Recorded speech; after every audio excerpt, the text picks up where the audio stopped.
kita bilang itu kecantikan itu kecantikan yang alami. Kecantikan dipengaruhi oleh keturunan, ya oleh gen, ya kecantikan dipengaruhi oleh jiwa. Ya, jiwanya itu mungkin jadi dia bersih. Nah, tapi kecantikan itu mempengaruhi apa tadi? Oh, banyak nih. Mempengaruhi cycle, mempengaruhi percaya diri, mempengaruhi rezeki nggak? Ya, mempengaruhi jodoh juga. Jadi dia kenapa? Karena memang seperti saya pernah bilang di awal, satu variabel itu bisa dipengaruhi dan memengaruhi. Ya, pakai peci itu akan mempengaruhi dari penampilan seseorang. Tapi penampilan seseorang itu juga dipengaruhi oleh pecinya, oleh pakaiannya, oleh namanya. Di sini ada nggak yang pernah punya nama kemudian tapi nggak nyaman dengan namanya? Ini namanya siapa? Putri Aulia. Putri Aulia. Kayaknya udah pede dulu sih. Yang ini namanya siapa? Nah, kita nyaman nih. Haji Wijaya. Kira-kira pede nggak dengan namanya? Kenapa? Aneh sama tua.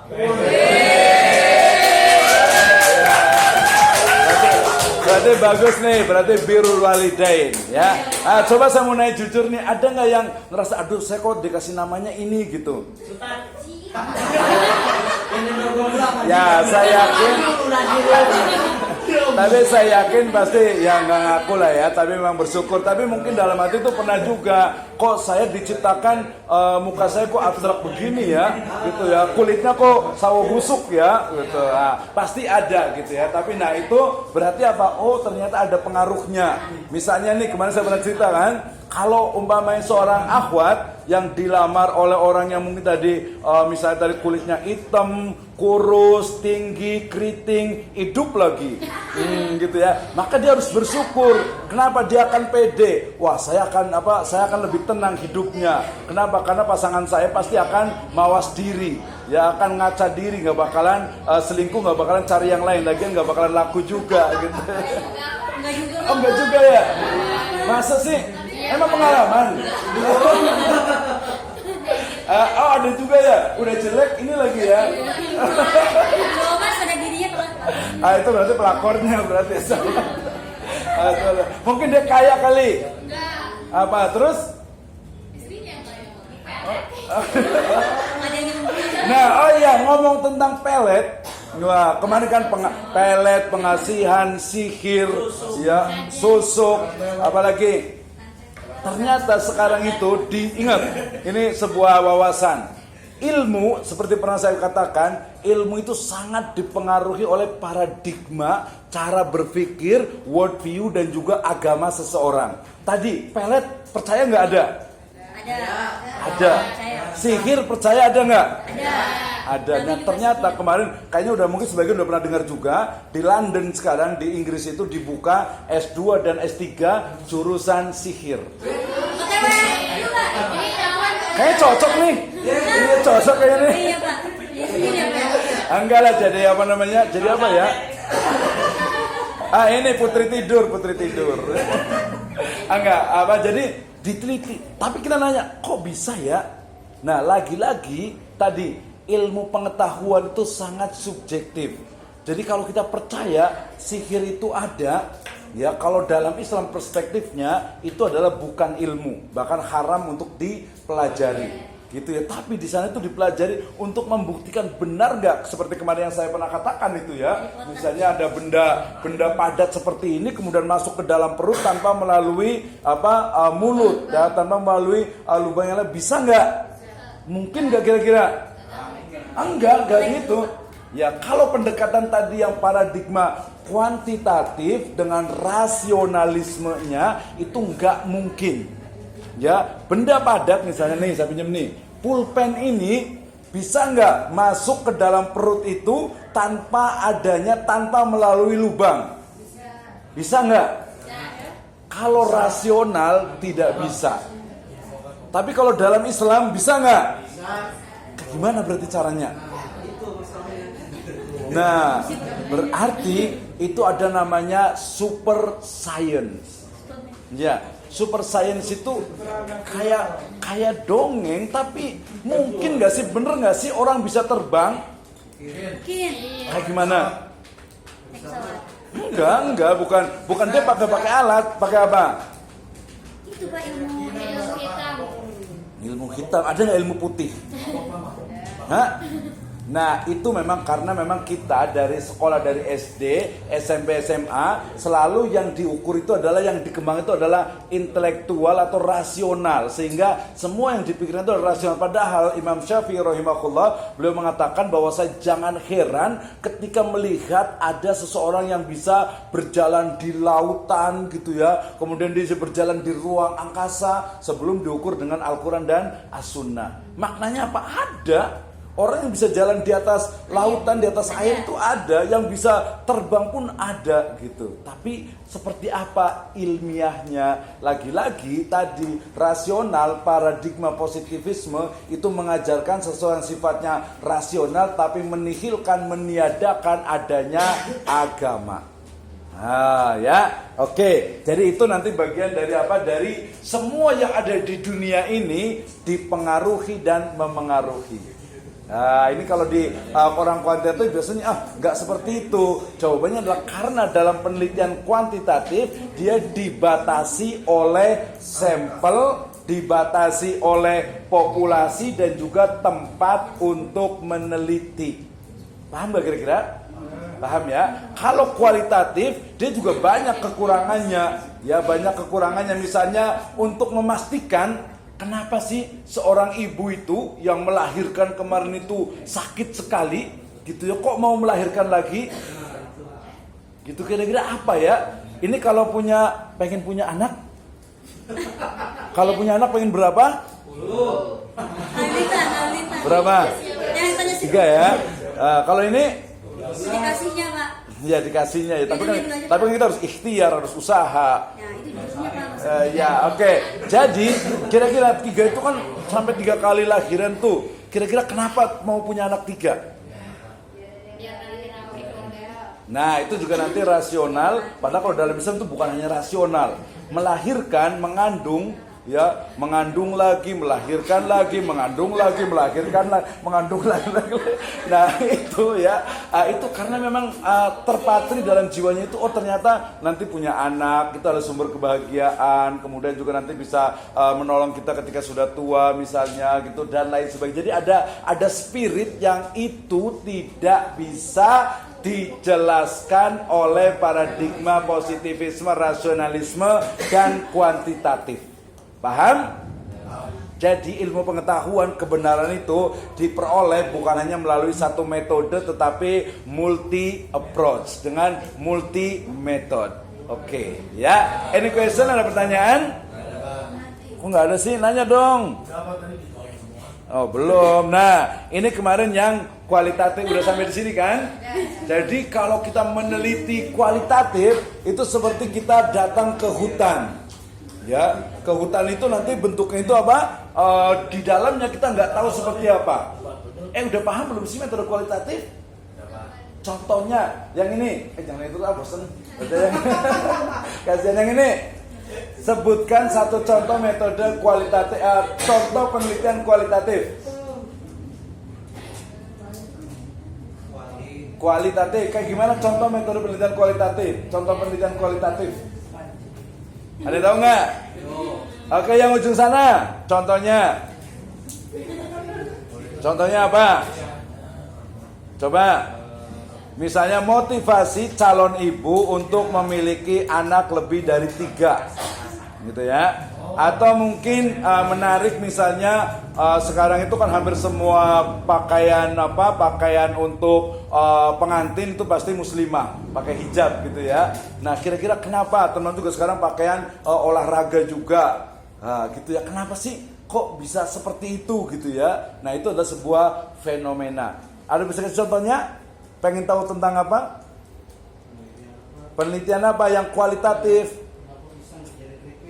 Iya, proses kenapa pisang itu bisa warna biru, itu pakai eksperimen, gitu ya. Melon, proses reboisasi hutan gundul Pak. Oh, pantas, cocok saya emang gundul juga sih. Oh, berarti itu bisa risetnya seperti kemarin siapa tuh artis tuh yang dia bikin apa namanya itu bikin apa namanya itu yang di bukan yang rambut disambung lagi, bukan yang rambutnya biar numbuh diapain tuh extension, hair extension, bukan extension, dia biar ditumbuhin apa Eyelash. congkok, bukan rambut, jadi rambutnya gundul itu biar rambutnya numbuh pakai apa namanya Sampo muda. ya, yang tradisionalnya itu minyak kemiri tapi belum terbukti. Ya kan belum terbukti ini. Ini rambutnya itu betul-betul kayak sawah gitu ditanam, dicangkulin sampo kuda. Nah, sampo kuda itu hanya bagian dari produk hasil penelitian. Oke, saya sebutkan siapa sih Anang Hermansyah. Kemarin ke Turki, itu dia apa? Rambutnya itu di apa namanya itu dicatok kali ya. Apa namanya apa? Catok. Tanam rambut lah pokoknya gitu. Jadi tanam rambut dicangkul dulu, diairin gitu ya, dicatok. Itu namanya. Nah, itu dia pakai metode. Oh, ternyata bisa cara menumbuhkan rambut gitu ya. Sampai di mana tadi ya? Hah? Contoh metode. Iya, enggak, tadi kan ini seperti di hutan. Ini yang kualitatif nih. Ya, contohnya itu gambarnya nih. Ini level dari masing-masing kualitatif. Lihat. Oh ya, ini dulu nih. Ada 7. Komat ya? Jam berapa sekarang sih? Ya, dikit lagi. Itu sebenarnya mati sih. Aduh, kita sholatin dulu nih. Oke, terakhir lah. Jadi di kualitatif itu levelnya itu minimal ada 7. Ya. Yang pertama adalah mendeskripsikan, ya, deskriptif kualitatif. Yang kedua memahami keunikan fenomena, kemudian memastikan kebenaran data, proses dari interaksi sosial, konstruk pemahaman, kemudian hipotesis sampai memberikan makna. Ya, di 1 sampai yang ke-6. Jadi yang diteliti kalau di kualitatif paling banyak itu adalah manusia, makhluk hidup dengan segala problematikanya. Jadi gampang nih. Jadi kalau mau misalnya seseorang itu kenapa sih ya misalnya tadi itu di Jepang itu banyak terjadi bunuh diri gitu ya. Kenapa sih tadi rata-rata laki-laki Indonesia itu pengennya perempuan itu yang cantik itu yang kulitnya putih? Ya sampai ya sayanya memaksa harusnya putih, padahal justru orang-orang misalnya teman-teman di Singapura atau di Eropa mereka suka yang seperti saya nih, sawo busuk. Ya, sawo mata agak busuk dikit gitu. Ini ketawa menghina ini. Deket-deket gitu ya. Ya, jadi justru yang kulitnya sawo busuk itu eksotik gitu ya. Unik, tidak ada duanya gitu ya. Ya, perempuan juga masuk. Ya, kita jahat ya. Oke, misalnya ini ya, mendeskripsikan rumah, itu namanya etnografi. Jadi etnografi nanti itu mendeskripsikan tentang sesuatu yang detail dan text description. Jadi ini cuma pengen tahu rumahnya gimana sih sebenarnya, itu contohnya. Yang berikutnya adalah ini. Kenapa sih orang pakai kemben, bawa-bawa janur, bawa-bawa kayak apa gunungan gitu ya. Nah, kenapa mereka percaya itu? Gitu ya. Ada yang mau ditanya? Oh, yang ini nih. Ya, coba ditanya. Ditanya lah. Tanya, pernah ketemu makhluk halus nggak? Kasar ya. Enggak ya. Ada pernah mengalami pengalaman spiritual? Pernah mau meninggal?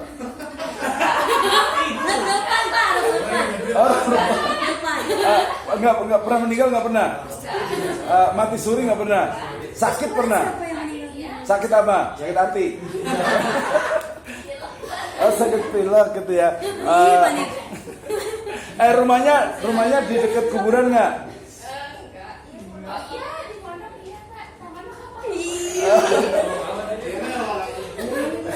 Ya udah. Oh, tadi saya mau ngomong tentang ini. Jadi banyak. Oh, coba masih ada nggak percaya dengan sesuatu yang tidak rasional? Apa misalnya? Misalnya perempuan itu tidak boleh duduk di pintu, ya takut kejepit gitu ya. Nah, percaya nggak kira-kira? Atau mungkin kalau Kalau ke Pelabuhan Ratu nggak boleh pakai hijau. warna hijau gitu ya. Apa tadi? Duduk di bantal, bisul. Oh, percaya nggak? Nggak boleh duduk di bantal. Iya, takutnya bisulan. Tapi perlu riset juga sih. Ini cocok jadi bantalnya nih. Iya. Nah, jadi tadi kualitatif.